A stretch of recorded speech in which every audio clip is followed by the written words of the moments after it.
واقعہ یہ ہے کہ انسان کے عمل کے اعتبار سے سب سے زیادہ مؤثر شے ایمان بالآخرہ ہے۔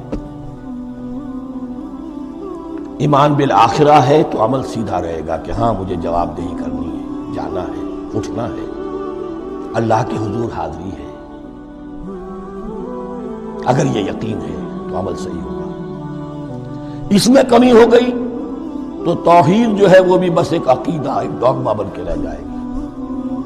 ایمان بالرسالت بھی بدعات کو جنم دے گا۔ عید میلاد نبی منا لیجئے اور کچھ عشقیہ اشعار کہہ دیجئے، نعتیہ اشعار کہہ دیجئے، اللہ اللہ خیر صلی اللہ، یہ ایمان بالرسالت کے منظر میں۔ عمل انسان کا درست ہوتا ہے آخرت کے یقین کے ساتھ۔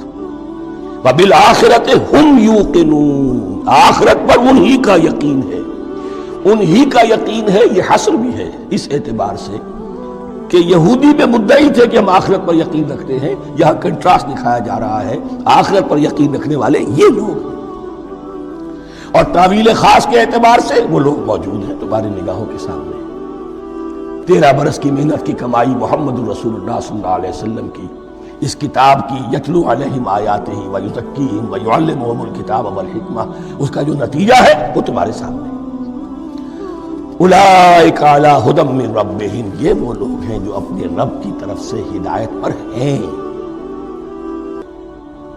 وہ ابتدائی ہدایت بھی ان کے پاس تھی اور یہ تکمیلی ہدایت بھی، قرآن پر بھی ان کا یقین پورا ہے اور محمد کا اتباع بھی وہ کر رہے ہیں۔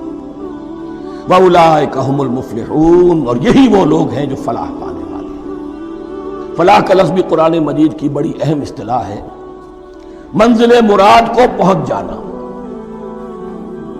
کسی باطنی حقیقت کا عیاں ہو جانا۔